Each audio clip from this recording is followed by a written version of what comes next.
Stage پہ سامنے حضرت کے پاس، حضرت سٹیج پہ آ گئے تو میری طبیعت ہے کہ میں جب اپنے شیخ کے پاس بیٹھتا تھا تو سب سے پیچھے بیٹھنے کی کوشش کرتا تھا، اس لیے کہ بڑھ بڑھ کے آگے ہونا کمال نہیں، کو پکڑ کے آگے کرے تو پھر بھی تھوڑی سی نوکری قبول ہونے کی بات سمجھو۔ پیچھے بیٹھ گئے ہم لوگ، میں بھی اور ابرار بھی، ہم پیچھے بیٹھ گئے۔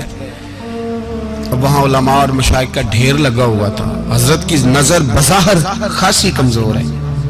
لیکن جب بیٹھے تو یہ میرے ساتھ موجود تھے، آپ گواہی لے سکتے ہیں، حضرت نے فوراً نقیب محفل سے کہا کہ وہ پیچھے بیٹھا اسے تو آگے بلاؤ۔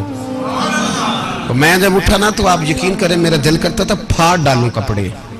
اور میں یہاں لوگوں کو بتاؤں کہ بے خبر ہو جو غلاموں سے واقعہ کیا ہے۔ ہم لوگ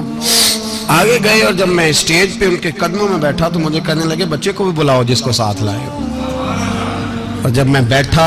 ایمانداری کی بات ہے، میں نے سلام لی کان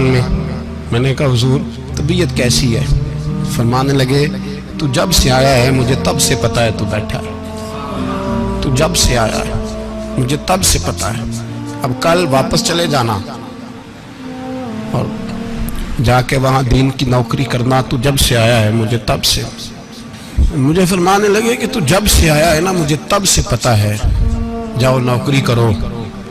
اور ایک جملہ کبھی نہیں بھولتا، فرمانے لگے میں تو تمہارے ساتھ ہی ہوتا ہوں، بس بات ختم ہو گئی، معاملات حل ہو گئے، باتیں بڑی ہیں، جو کروں تو کیا کروں، کہو تو راز حیات کہہ دوں، حقیقت کائنات کہہ دوں، وہ بات کہہ دوں جو پتھروں کے دلوں کو بھی پاش پاش کر دوں۔ مجھے ایک شخص کہنے لگا ہر اسٹیج پہ چھائے ہوئے نظر آتے ہو۔ میں نے کہا کیا کروں، سب سے پیچھے بیٹھا ہوتا ہوں، سب سے پیچھے، لیکن وقت کا غوث اٹھا کے جس کو اسٹیج پہ بٹھائے اسے پیچھے کون بٹھا سکتا ہے؟ ہم وہ جڑیاں گڈیاں اب پہ ہی اڈیاں، ہم نے ان کی زندگی میں رانائی دیکھی ہے، غریب پروری دیکھی ہے۔ میں اتنا بڑا نذرانہ نہیں کبھی ان کو دے سکا، میں کسان کا بیٹا ہوں، میں تو ابھی 9th کلاس میں تھا، میرے ابا جی پردہ کر گئے تھے، میں نے بڑی غربت میں وقت گزارا ہے، لیکن مجھے ان کے عرب اور کھرب پتی مرید ہیں۔ کھرب وہاں لوگ کروڑوں روپیہ لے کے لائنوں میں کھڑے ہوتے ہیں، میں غریب باپ کا بیٹا اور مستعار زندگی، لیکن میں نے انہیں عزت دیتے دیکھا ہے، میں نے دیکھا ہے وہ قریب بلانے والے، وہ پیار کرنے والے، میں نے ان کی غریب، لوگ کہتے ہیں میرا پیر غریب نواز ہے، اور قسم اللہ کی میرا پیر غریب نواز ہے۔ میں نے غریب نوازی دیکھی ہے، میں نے وہ رنگ دیکھا ہے، میں نے وہ جلوہ دیکھا ہے، ان کے نرگسی ہونٹ جب کبھی کبھی میرے پیشانی کا بوسہ لیتے تو مجھے یوں لگتا کہ اللہ نے جتنی خوشبو دنیا میں رکھی تھی میرے شیخ نے ساری میرے وجود کے اندر اڈیل دی۔ بریلی سے جب میری واپسی تھی اور میں پلٹ رہا تھا تو میں ملاقات کرنے گیا، میری طبیعت میں یہ رانائی تھی کہ خدا خیر کرے، میں پلٹ رہا ہوں۔ میں ملاقات کر کے جب واپس باہر آ گیا، میرے ساتھ ایک شخص تھا تو مجھے پھر بلایا، اور جب میں دوبارہ اندر گیا تو مجھے اپنی جیب سے کچھ روپے نکال کے دیے، فرمانے لگے یہ خرچ ہے آنے جانے کا اور کبھی محسوس نہ کرنا۔ مجھے وہ سب لوگوں کے بیچ میں دیتے تو میرے لیے اعزاز تھا، لیکن میرے جیسے غریب کو نوازنا بھی اور اس کی عزت کا بھی خیال کرنا، یہ مقام، یہ رنگ، میرے پاس کروڑوں باتیں ہیں، بلکہ میں صاف کہوں گا کہ انہی کی محفل سوارتا ہوں، چراغ میرا ہے رات ان کی، میں انہی کے مطلب کی کہہ رہا ہوں، زبان میری ہے بات ان کی۔ لوگ اپنے ابے کی گدی پہ بیٹھ کے بڑے لوگ ہوتے ہیں، لیکن میں نے بتایا کہ میرے ابا جی کسان تھے، کسی بڑی گدی سے تعلق نہیں، میں کسی جماعت میں کبھی نہیں گیا، کوئی سہارا نہیں لیا۔ مسجد بھی وہ ہے جہاں جب میں آیا تھا تو 3 لوگ نماز کے لیے ہوتے تھے تو کبھی تیسرا ڈھونڈنا پڑتا تھا۔ جتنے جلوے، جتنی رانائیاں، جتنا حسن، جتنی تازگیاں، اور میرے عزیزوں کے چہروں پر یہ جو نورانیت کا حسن آپ کو نظر آتا ہے نا، یہ میرے حضرت کی ہونٹ سے نکلی ہوئی صرف ایک دعا کا صدقہ ہے، صرف ایک دعا کا صدقہ ہے، صرف ایک دعا کا صدقہ۔ تو بھائی وہ کبھی کبھی یہ شعر پڑھتے ہیں نا میرے عزیز، تو وہ میرے لیے پڑھتے ہیں، میرے لیے شعر پڑھتے ہیں کہ جے کر سائیں وساؤن کچھ اجیاں نو پھر کیڑا مائی دا لال اجاڑ سکدا ہے، جے کر سائیں وساؤن کچھ اجیاں پھر کیڑا مائی دا لال۔ طاقت ہے کسی کی،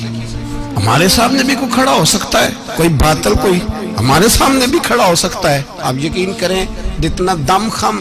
اللہ نے میرے شیخ کی وجہ سے ہمارے سینے میں رکھا ہے، جہاں ہم ہوتے ہیں وہاں ہم ہی ہوتے ہیں۔ ہم نے کوئی سہارا نہیں لیا زندگی میں، کسی کا نام لے کے اپنے آپ کو اونچا نہیں کیا،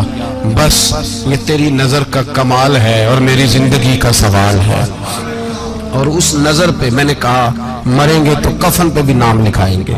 اور مریں گے تو قبر پہ کتبہ بھی تیرے نام کا لکھائیں گے، اور یہی جلوے لے کر کے انشاءاللہ جائیں گے، اسی نام سے پہچانے جائیں گے، اور انشاءاللہ وہاں بھی غلاموں کا رنگ نرالا ہی ہوگا۔ باتیں ہو ہی نہیں سکی، بھی تو ایک پہلو کھلا ہے، ابھی تو دفتر پیچھے پڑے،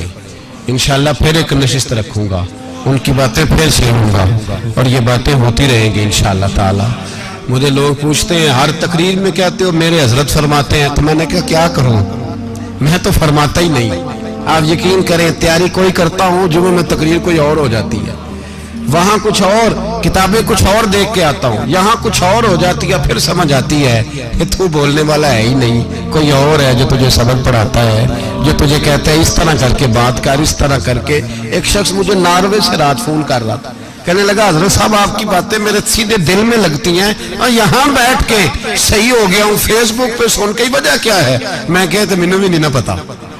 مجھے پتا ہو تو میں بتانا دوں، یہ مجھے نہیں پتا بھائی، مجھے کیا خبر کہاں یہ مسجد جو کہاں دنیا سے بھی دور ہے، اور کہاں ناروے اور کہاں لندن اور کہاں سارا زمانہ اور کہاں یہ دنیا، ہمیں نہیں پتا۔ بس اتنی بات ہے کہ مالی دا کم پانی دینا، پھل کچے ہون یا پکے تو پیر مریداں دے سر تے ہی رہندا ہے، جھوٹے ہون یا سچے، یہ پکی بات ہے، یہ کنفرم بات ہے۔ اور مجھے تو کبھی کبھی لگتا ہے وہ صرف میرا ہی خیال نہیں رکھتے، جو مجھ فقیر سے جو وابستہ ہیں ان کا بھی بڑا خیال رکھتے ہیں۔ کئی دفعہ مجھے اپنے کئی عقیدت مندوں اور مریدوں کے پیچھے ان کے جلوے نظر آتے ہیں، مجھے ایسے لگتا ہے جیسے چھا گئی ہے ان پر میرے حضرت کی نورانیت، مجھے رنگ نظر آتا ہے اپنے درویشوں میں ان کے حسن کا۔ بس دعا کرے تا ابد آستانہ یار رہے، وہ آسرا ہے غریبوں کا، وہ برقرار رہے، وہ آسرا ہے غریبوں کا، وہ برقرار رہے۔ آخر دعویٰ الحمدللہ رب العالمین۔